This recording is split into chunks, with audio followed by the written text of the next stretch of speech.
We are recording. And this is Jessica's speech, and this is for audience. Back in 1930, Kenneth and Ruth Wakefield purchased a Cape Cod-style toll house located halfway between Boston and New Bedford in the outskirts of Massachusetts. Here, passengers paid tolls, changed horses, and ate much-welcomed home-cooked meals. Ruth baked for guests who stayed at the Toll House Inn. Ruth's incredible desserts became attracting people all over New England. Preparing a batch of butter-drop cookies, her favorite recipe back to colonial days, Ruth cut a bar of Nestle semi-sweet chocolate into tiny bits and added them to her dough, expecting them to melt. Instead, the chocolate held its shape and softened to a delicately creamy texture. Ruth eventually approached Nestle, and together they reached an agreement that allowed Nestle to print what would become Toll House cookie recipe on the wrapper of their semi-sweet chocolate bar. Part of this agreement supplied Ruth with all the chocolate she could use to make her delicious cookies the rest of her life. As the popularity of the Toll House cookie continued to grow, Nestle looked for ways to make it easier for people to bake. Soon they began scoring the semi-sweet chocolate bar and packaged it with special copper for easy cutting into small morsels. Shortly after, in 1939, they began offering tiny pieces of chocolate in convenient, ready-to-use packages, and that is how the first Nestle Toll House real semi-sweet morsels were introduced. I'm here to show you how to make Toll House chocolate chip cookies. This has been a recipe in my family, passed down from my mom's mom to my mom, down to me, and it'll stay a tradition in my family. First, what you do is you take 2 1/4 cups of flour. The flour helps hold shape and prevents spreading. You're going to pour your flour into a bowl. Then you're going to measure out 1 teaspoon of baking soda. Baking soda neutralizes acidity in the dough and lets cookies brown in the oven. That's why this is important. You're then going to measure out 1 teaspoon of salt. This is just to add some flavor to your cookies. Alright, and then over here in the mixer, we're going to mix sugar and brown sugar. There's 3/4 cup in both of these of sugar and brown sugar. The sugar and brown sugar help give the cookie flavor, and the brown sugar helps them stay chewy after it comes out of the oven. When you're baking, you want to make sure that you actually have the proper amount of ingredients. You can't really botch it like you can when you're cooking, or else your stuff might burn. Alright, now we're going to add the butter to our sugar and brown sugar. You want to add 2 sticks of butter. The butter helps cookies also keep their shape, and butter melts at body temperature, which gives the cookie the melt in your mouth taste.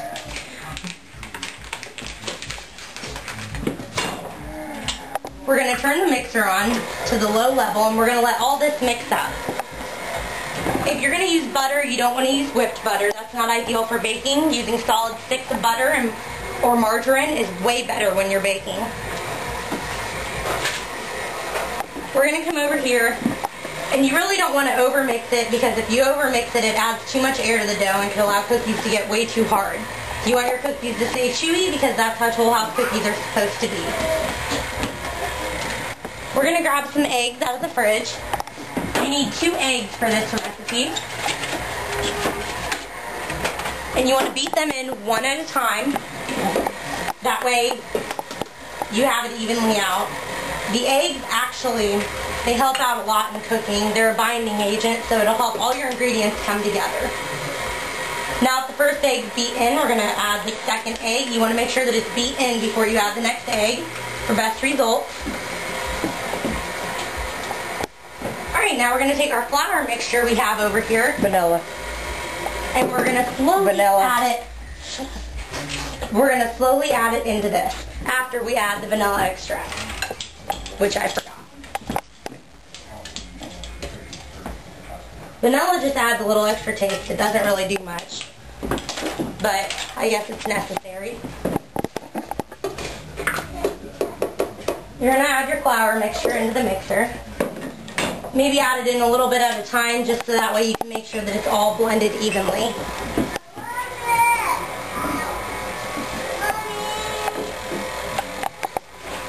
Now again, I'm going to to remind you not to overmix this. Don't walk away from it and go, do whatever you want. You really have to keep an eye on it to make sure you're not overmixing. Tell Grandpa.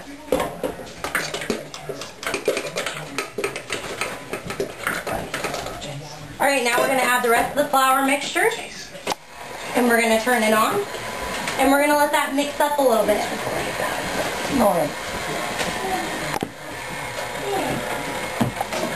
After it started to mix up a little bit, you're going to add 2 cups of chocolate chips to it.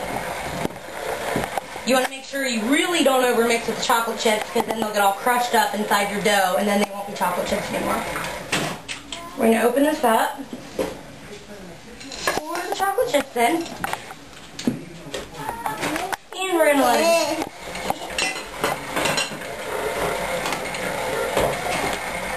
Sometimes if you have an electric mixer, the dough really gets caught to the blade on it. So you want to sometimes open it up and make sure that the dough's off of there so that way it mixes up evenly. Because if there's too much stuff caught up on that, it won't mix evenly. So I'm going to take this off, push the dough back down, and then I'm going to let it go for maybe another 30 seconds. But I'm going to turn it on a higher level this time. That way I ensure that it's mixed up. Okay, now that our dough is mixed up, we can scoop it up and put it on the cookie sheet.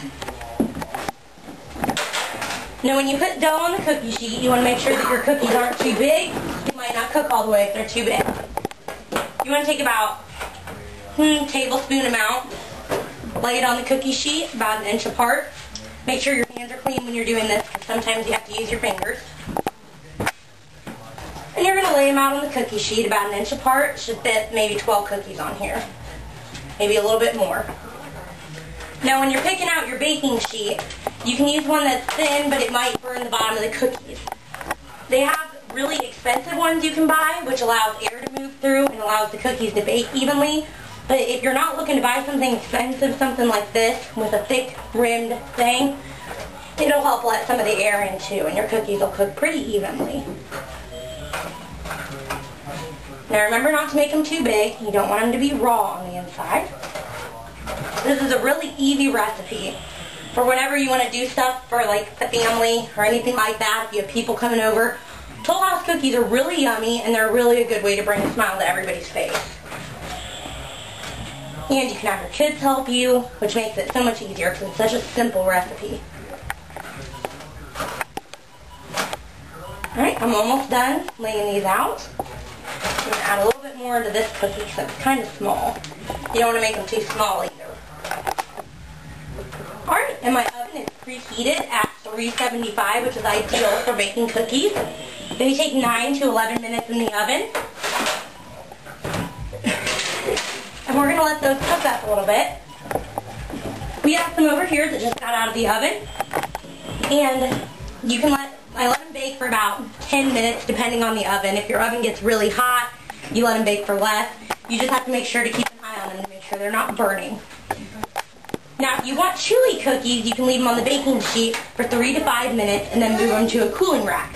If you want crispy cookies, leave them on the baking sheet for about a minute and then move them to the cooling rack. Now, if you want to keep your cookies for more than like a day or a party, you might want to stick them in something like this. It's an airtight container and it'll keep the air out and make sure that the cookies stay soft. We're going to move these cookies over to the cooling rack.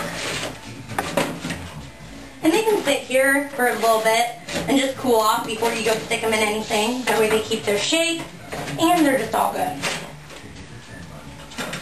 You can also move them over to a plate if you want to serve them instantly, and that works too.